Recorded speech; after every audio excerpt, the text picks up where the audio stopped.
Hey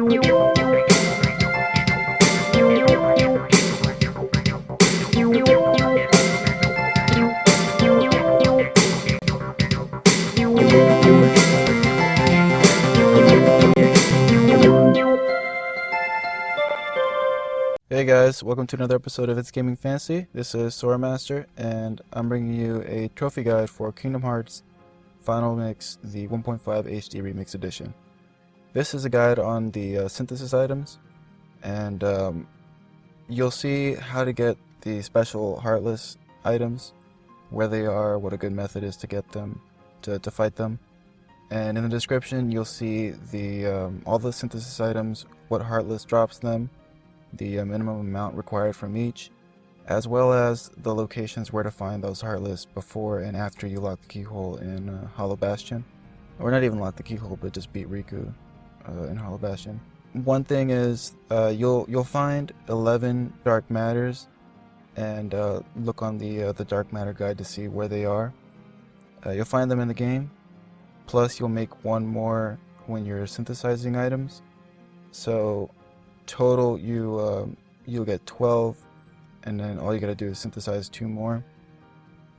So the hash marks on the bottom, you'll see for Lucid shards you need 19 for regular synthesis, but plus the 2 dark matters you'll need 37. The Gales you need 4, plus the dark matter you need 6, and Mithril instead of 13 you need 17.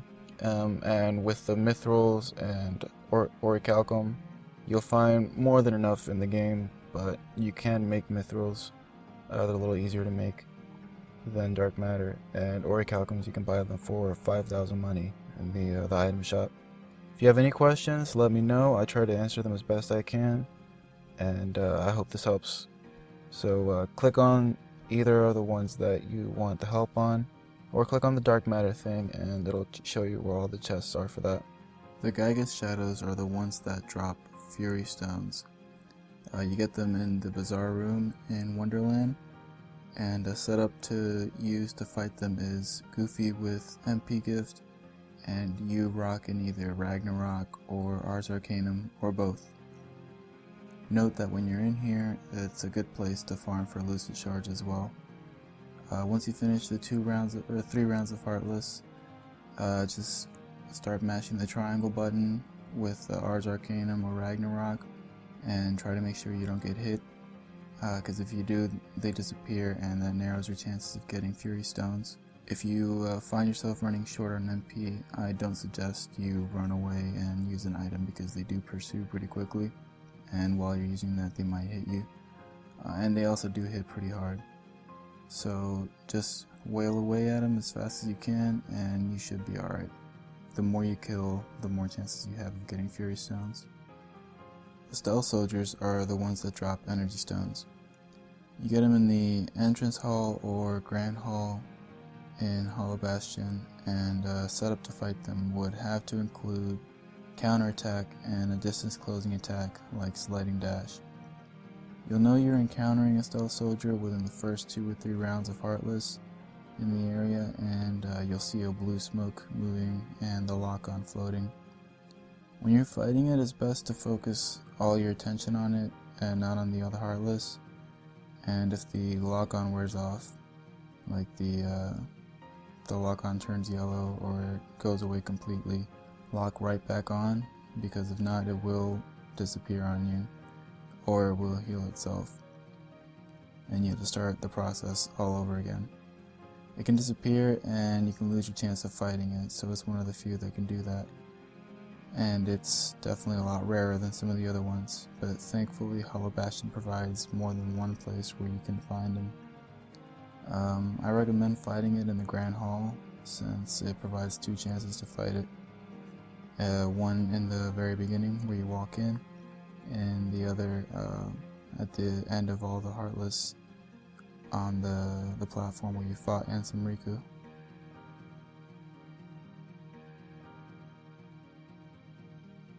The black Ballads are the ones that drop lightning stones. You get them in the bamboo thicket in Deep Jungle. No real setup is needed to fight them, but I recommend you don't put in aerial sweep, since it runs the chance of you hitting the one that you didn't mean to. You'll know when you're encountering a black ballad, since no other Heartless will pop up, and you'll see it on top of the rock in the middle. Strategy for fighting it is when the one that's gonna change that you have to pick at the end pops up, mash the start button as much as possible to keep better track of it. If you mess up 4 times they disappear, but really 4 times is enough to do it. The way it goes is they'll split up into 5, one of them will pop up, they'll shuffle around a little bit, and you have to hit the one that popped up in the beginning. Rinse and repeat. But they do have a chance of dropping lightning stones before that last strike, so you might be able to get 2, at the most I've gotten those over 3.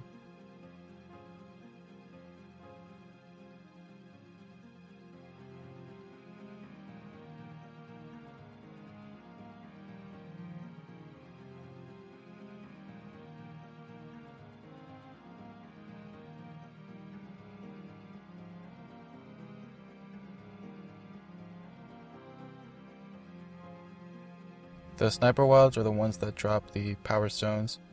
You'll find them in the 2nd district in Traverse Town. A good setup to have for them is to have stop and fire in the magic quick selections, as well as a well-balanced keyblade, something like Oathkeeper or Desert Rose. Obviously, ultimate weapon, but if you already have it, why do you need power stones, right? I want to start off by saying you don't need to go through all 3 rounds to get a power stone. If you beat the first round of them, you usually get a power stone. But if you want to get more per spawn, you want to go through all 3 rounds.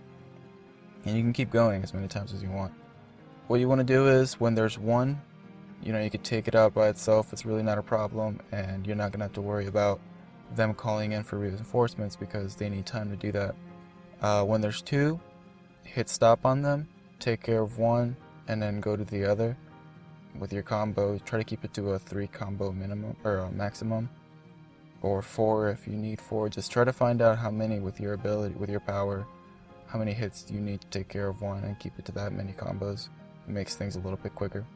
When you finish with the first one, the second one should be just coming out of stop, and try not to panic too much if it comes out a little earlier and you feel that controller vibrating. Just finish off yours and then go straight to that one. You should have time to get it before it calls anybody in. And when you're going to the when they come into 3, this changes depending on what round you are on. When you're on the first 2 rounds, you can hit stop on the 2 that are together, take care of them the way you take care of the regular 2, and the other one should be usually going out of the way. If you're on a 3rd round, or if you want to be safer on the first 2 rounds, what you want to do is fly away and use fire to kill them. Now, usually when you hit them with fire the first time, they start running at you, and that just makes them easier to hit them with fire. But the reason that you want to do it more so with round 3 is because they start dropping bananas, and that kind of fucks up your combos. Last thing, if you mess up and they end up calling somebody in, get out of there, because they hit hard and they really don't miss that much. So you want to run away and just try again later.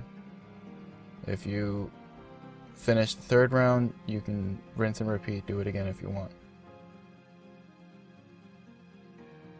The pilot scorpions are the ones that drop the mithril stones. You'll find them at the palace gates in Agrabah. A good setup to have for this is counterattack and your strongest keyblade, and try and get Donald and Goofy to have healing abilities and stuff like that, because the poison that it drops kind of fucks you over sometimes. When you go in there, you'll see a whole bunch of vases or pots, and if you walk toward them, some of them will move, only one of them won't. The one that doesn't budge is the pot scorpion. So what you want to do is destroy all the other ones before you attack that one. And if you do it right, if you get them all, you'll get a lot of money, but you'll also have a chance of getting a mithril stone from that too. When you attack it, it'll start the fight. And basic strategy for this one is, well, what I do is I just keep counter-attacking it until it turns to you, and then it'll do the little claws first, and then the thing after that. The claws don't do anything, but the thing that he does afterwards is what you want to counter or block. That'll stun him, and you can attack him. After a couple rounds of that, he'll start doing attacks with his tails more often than not. And again, just keep counterattacking and try to block the tail. That'll make him flinch, and you can attack him there.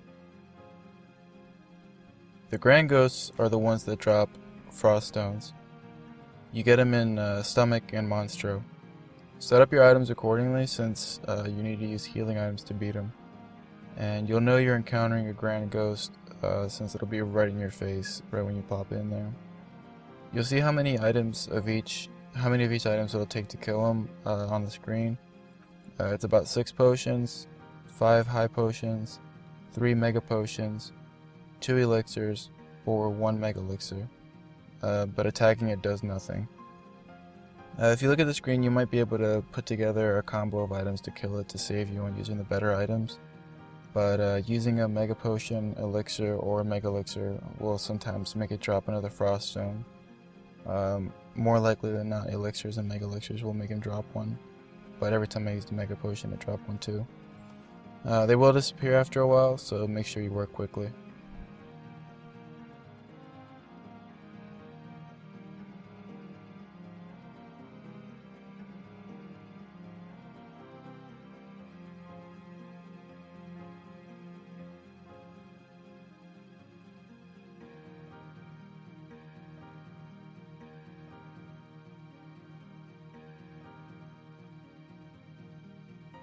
The Chimera are the ones that drop the Blazing Stone.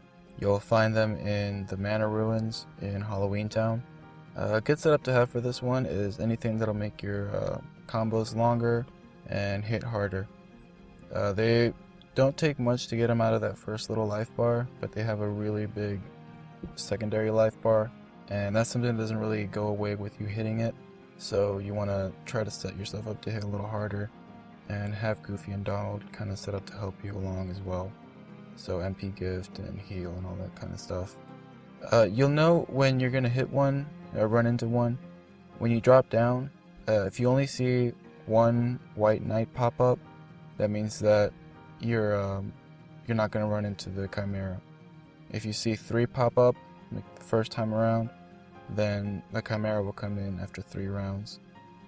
Strategy for this one is wail on it when it first comes out. You'll notice that life bar goes down pretty quickly. It's kind of short, and he'll drop down, and you'll see a bunch of little skulls flying around.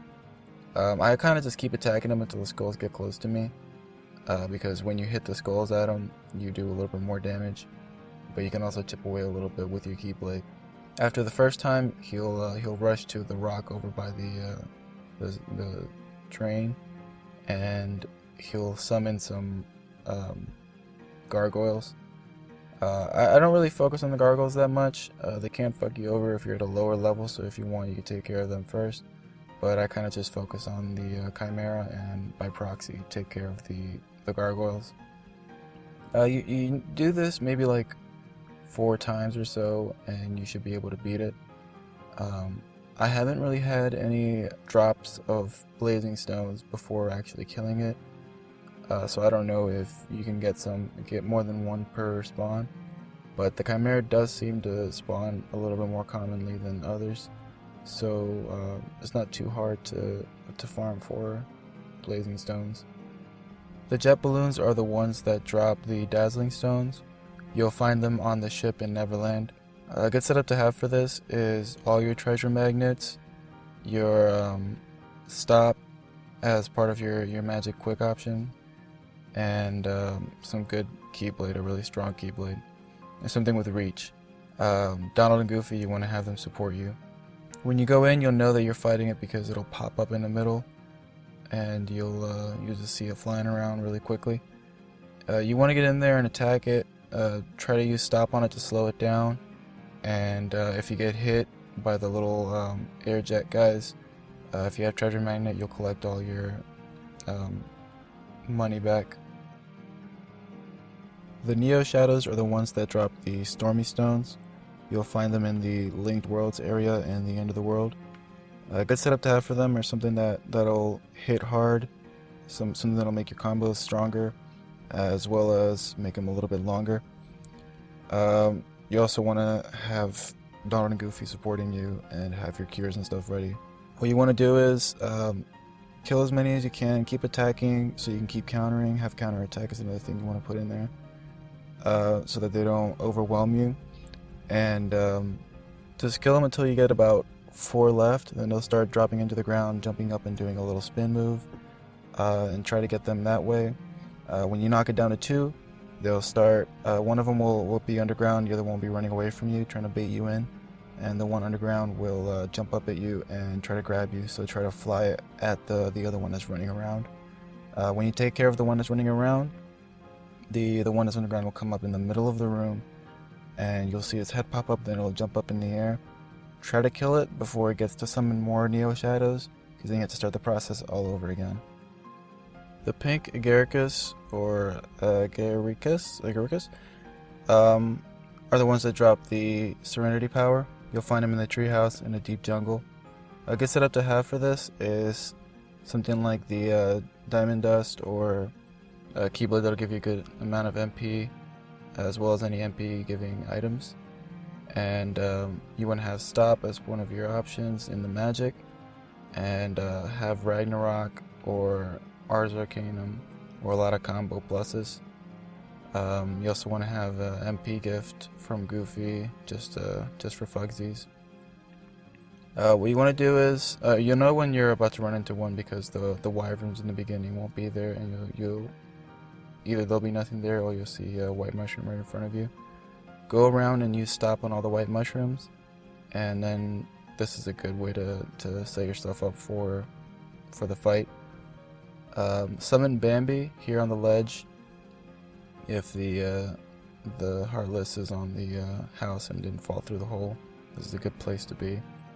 The reason you want to summon Bambi is because it makes Donald and Goofy disappear, and when they respawn after you get rid of Bambi, they'll be right there on that wall. Get on this side of the Heartless, and when you get rid of Bambi, you'll Donald and Goofy will respawn on the other side of that wall, but they won't be able to get past it. So when you're attacking and you hit triangle to do Ragnarok, they won't come in and they won't hit it, because if they hit it, they take away the number of hits counter towards it. I honestly haven't been able to get more than like 85 hits on it, so I can't exactly tell you what's the best method to get 100. But you don't need 100. Usually about every 10 it'll drop something, and around 50 it'll drop Serenity Power. Obviously the more hits you get, the better chance you have of getting a Serenity Power, but it's not exactly needed to get 100 to get a Serenity Power. I'm going to go through and show you where all the white mushrooms can pop up. One here in the boat, one here on the ledge. You'll find another one under the ladder. If you go up, you'll see one on the ledge up here. If you go up top, there's another chance that one will pop up on the rafters up here.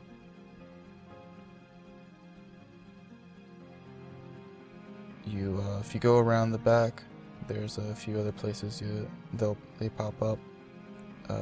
One of them is on the ledge on the second floor right up here. Like in the ship, and sometimes up in the pillar. If you go up the stairs, which is one of the longest trips in this whole game, it's just climbing stairs. You can't do it any faster, unfortunately. When you get to the top, you'll notice sometimes there'll be one that pops up on the top of the pillar over there that you can glide to, or another sneaky one. It'll be up on that pole there. And the last two places that it can pop up is in the beginning over there, or under here in the treehouse. This is a guide for all the dark matter chest locations, as well as the Trinity marks that give you dark matter. Apart from these, you can get dark matter from the jungle slider missions. If you beat the second jungle slider one, or the third one, you'll get a dark matter. You also get one if you beat the Hercules Cup or the Pegasus Cup on time trial. Apart from that, just check these places out and make sure that you haven't missed any of your dark matter chests. And you should get 11, as well as one more when you're doing all your synthesis. So that's 12. And the total that you need just to get one of everything is 14. So you only need to make 2 more. And the recipe for those, 9 Lucid Shards, 1 Gale, or 2 Mithrils. So you would need 18 more Lucid Shards, 2 more Gales, and 4 more Mithrils than what you need for the rest of the synthesis list.